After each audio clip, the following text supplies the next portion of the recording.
حضور صلی اللہ علیہ وسلم نے اپنے صحابہ سے فرمایا کہ فرض نماز قائم کرو، چاہے ان کو تلتا اور گر رکھتا، چاہے تمہیں قتل کر دیا جائے یا تمہیں غرق کر دیا جائے، لیکن فرض نماز لازمی قائم کرو۔ حضور صلی اللہ علیہ وسلم کی حدیث ہے، اور جب صحابہ کرام خود فرما رہے ہیں کہ جو ہم اس طرح ریلیٹ کرتے تھے کہ یہ مسلمان ہے یا کافر ہے، جو نماز پڑھتا تھا ہم اس کو کہتے تھے وہ مسلمان ہے، جو نماز نہیں پڑھتا تھا وہ کافر ہے۔ ایسے ہی بالکل ہے۔ تو جس طرح انجینئر صاحب بھی فرماتے ہیں کہ وہ پاکستان کے شناختی کارڈ میں مسلمان ہے، لیکن اللہ کی نظر میں عملاً وہ کافر ہے۔ حافظ بھائی، نماز کے بارے میں اسلام میں کیا حکم ہے؟ تو فرسٹ آف آل قرآن پاک سے شروع کرتے ہیں۔ اللہ پاک کا قرآن کریم میں ارشاد ہے، سورہ طٰہٰ آیت نمبر 14، اننی انا اللہ لا الہ الا انا فاعبدنی واقم الصلاۃ لذکری، بے شک میں ہی اللہ ہوں، میرے سوا عبادت کے کوئی لائق نہیں، پس تو میری ہی عبادت کر اور میری یاد کے لیے نماز قائم رکھ۔ ایسے ہی جس طرح آپ بھی قرآن پاک میں اللہ تعالیٰ کا ارشاد آیا ہے کہ میں ہی اللہ ہوں، میرے سوا کوئی عبادت کے لائق نہیں، بے شک، اور تو میری ہی عبادت کر اور میری یاد کے لیے نماز قائم کر۔ نماز کے اندر سب سے پہلے ہم اللہ تعالیٰ سے دعا مانگتے ہیں اور اللہ کو ہی یاد کرتے ہیں۔ جو نماز ہے نا، وہ ایک واحد ذریعہ جس میں سمجھتا ہوں کہ جس میں انسان اللہ تعالیٰ کے بہت زیادہ نزدیک ہو جاتا ہے۔ جی اسی طرح ہے کہ اگر آپ قرآن پڑھتے ہیں تو یوں سمجھ لیں کہ اللہ پاک آپ سے بات کر رہے ہیں، اور جب آپ نماز پڑھتے ہیں تو آپ اپنی بات اللہ سے کر رہے ہوتے ہیں۔ بالکل، یہ تو ہو گیا کہ انسان اللہ کے نزدیک ہے نماز کے اندر۔ اب جو بندہ نماز نہیں پڑھتا اس کے لیے کیا حکم ہے؟ جی حضور پاک نے فرمایا، من ترک الصلاۃ متعمدا فقط کفر، جس نے نماز چھوڑ دی فقط اس نے کفر کیا۔ یعنی بندہ مومن یا بندہ کے اسلام اور کفر کے درمیان فرق نماز ہے۔ تو صحابہ فرماتے تھے کہ ہم جس کو نماز پڑھتا دیکھتے تھے ہم اس کو مسلمان ٹھہراتے تھے، اور جو شخص نماز نہیں پڑھتا تھا ہم کہتے تھے کہ وہ کافر ہے۔ اس کا مطلب یہی ہے کہ جو نماز نہیں پڑھتا وہ کافر ہے، اور جو نماز پڑھتا ہے وہ مسلمان ہے۔ جب حضور صلی اللہ علیہ وسلم کی حدیث ہے، اور جب صحابہ کرام خود فرما رہے ہیں کہ جو ہم اس طرح ریلیٹ کرتے تھے کہ یہ مسلمان ہے یا کافر ہے، جو نماز پڑھتا تھا ہم اس کو کہتے تھے وہ مسلمان ہے، جو نماز نہیں پڑھتا تھا وہ کافر ہے۔ ایسے ہی بالکل ہے۔ تو جس طرح انجینئر صاحب بھی فرماتے ہیں کہ وہ پاکستان کے شناختی کارڈ میں مسلمان ہے، لیکن اللہ کی نظر میں عملاً وہ کافر ہے۔ تو سر جی، نماز فرسٹ پرائیورٹی ہے۔ اگر آپ مسلمان ہیں تو نماز کے بغیر گزارا نہیں ہے ہمارا، اس کے نماز لازمی پڑھنی چاہیے۔ اس کے علاوہ حافظ بھائی، حدیث میں بھی ہے کہ نماز دین کا ستون ہے۔ نماز دین کا ستون ہے، جس بالکل۔ نے نماز قائم کی گویا اس نے دین کو قائم کیا، جس نے نماز ترک کر دی گویا اس نے دین کو ترک کر دیا۔ دین کو ترک کر دیا، یہ بہت بڑی بات ہے۔ اب انسان کیا سوچتا ہے کہ کوئی نہیں، ہم نماز پڑھ لیں گے، بعد میں پڑھ لیں گے۔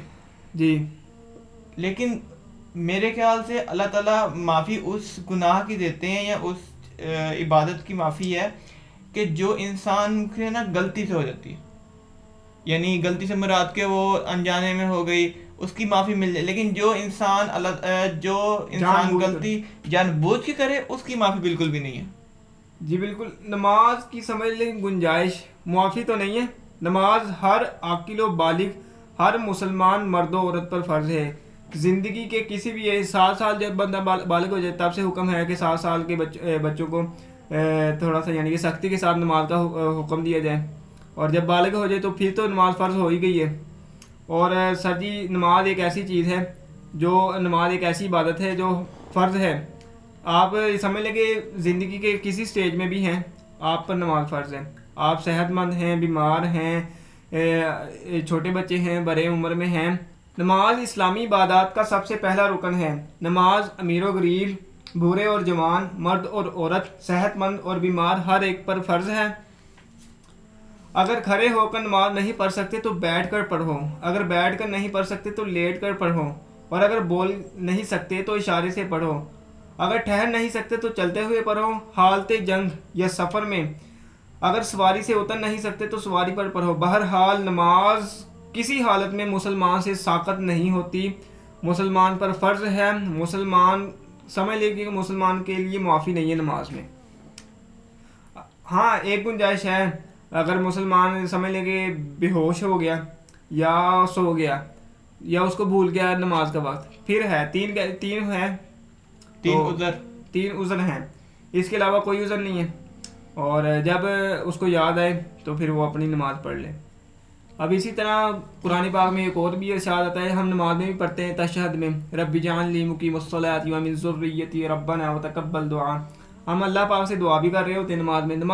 نماز سمجھ لیں کہ ایک تو اللہ پاک سے کمیونیکیشن ہے ہمارے لیے، ایک سلسلہ ہے بات چیت کرنے کا، اور دوسرا یہ کہ اللہ پاک سے دعا، نماز سمجھ لیں کہ سچ دعا ہی ہے بالکل۔ اور اس میں ہم تشہد میں پڑھتے ہیں رب جعلنی مقیم الصلاۃ ومن ذریتی ربنا وتقبل دعا، یہ قرآن پاک کی آیت ہے، سورہ ابراہیم آیت نمبر 14۔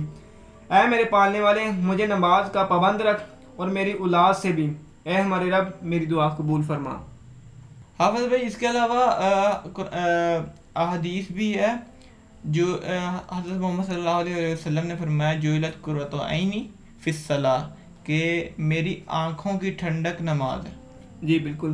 اسی طرح ایک اور حدیث میں حضور پاک نے فرمایا ہے نماز مومن کی معراج ہے، نماز مومن کی معراج۔ اب معراج سے کیا مراد ہے؟ معراج سے عام مراد تو یہی ہے کہ اللہ پاک سے بات کرنا، جس طرح شب معراج کا واقعہ ہوا ہے، حضور پاک کی اللہ پاک سے بات چیت ہوئی۔ اب حضور پاک فرما رہے ہیں کہ نماز مومن کی معراج ہے، تو یہی بات جس طرح پہلے ہم نے کی کہ اللہ پاک سے بات کمیونیکیشن کرنے کا ایک واحد ذریعہ جو ہے وہ نماز ہے۔ جس طرح ابھی میں نے سورہ ابراہیم اور سورہ طٰہٰ کا ذکر حوالہ دیتے ہوئے نماز کی اہمیت بیان کی، اسی طرح قرآن میں متعدد جگہوں پر نماز کا احکام ہے، تقریباً 90 سے زیادہ قرآن پاک میں 90 مرتبہ سے زیادہ نماز کا ذکر ہوا ہے۔ اس کے علاوہ حدیث میں بھی ہے، حضور صلی اللہ علیہ وسلم نے اپنے صحابہ سے فرمایا کہ فرض نماز قائم کرو، چاہے ان کو تلتا اور گر رکھتا، چاہے تمہیں قتل کر دیا جائے یا تمہیں غرق کر دیا جائے، لیکن فرض نماز لازمی قائم کرو۔ حافظ بھائی اس کے علاوہ نا مسند احمد میں ہے، آپ صلی اللہ علیہ وسلم نے معاذ ابن جبل سے فرمایا کہ اللہ کے ساتھ کسی کو شریک مت ٹھہراؤ۔ جی بالکل۔ خواہ تمہارے ٹکڑے کر دیے جائیں، جی، خواہ تمہیں سولی پہ چڑھایا جائے، خواہ تمہیں آگ میں ڈال دیا جائے۔ پہلے ایک یہ حکم ہو گیا۔ دوسرا حکم یہ ہے کہ اللہ، یہ تو ہو گیا کہ اللہ کے ساتھ کسی کو شریک نہ ٹھہراؤ۔ دوسرا یہ کہ نماز کبھی نہ چھوڑنا، کیونکہ جس نے نماز چھوڑ دی اللہ کے ذمہ کرم سے وہ نکل گیا۔ اب اسی میں آپ تھوڑی سی وضاحت کرتے جائیں۔ ذمہ کرم سے مراد اس وقت یہ ہے کہ اللہ تعالیٰ کی رحمت سے وہ نکل گیا جس نے نماز چھوڑ دی، اور ہم بہت سکون سے نماز کا وقت ہو گیا اور چھوڑ رہے ہیں، کوئی پتہ نہیں، کسی کو کوئی نہیں، اللہ معاف کرنے والا۔ جی بالکل، یہ دیکھیں بہت ہی بڑی بات ہے، جو اللہ کی رحمت سے نکل گیا سر، جو اس کی بدبختی کتنی ہے، اور ہماری کاہلی اور سمجھ لیں سستی کتنی ہے۔ ہم نماز کو بڑا لائٹ لیتے ہیں، بڑا کیجول بنا لیا ہوا ہے ہم نے۔ جیسے آپ نے پہلے تھوڑی سی عرض کیا کہ نماز کی کچھ ہی حالت میں گنجائش ہے، نماز چھوڑنا ایک کفر ہے، لیکن کچھ حالات میں نماز کی گنجائش ہے، ایون کہ جنگ میں بھی آپ کو نماز چھوڑنے کا حکم نہیں ہے۔ جی بالکل۔ کچھ حالات وہ کون سے تھے؟ جیسے آپ نے بتایا کہ انسان بے ہوش ہو گیا ہو، نیند میں ہو، نیند آ گئی ہو، اس کو نیند غالب ہو گئی، یا وہ بھول جائے۔ یہ تو ہوگی نماز چھوڑنے کے حوالے سے اور نماز پڑھنے کے حوالے سے، کہ یعنی نماز کس عذر میں یا کس حالات میں ان کی گنجائش ہے چھوڑنے کی، اور نماز کی اہمیت کیا ہے۔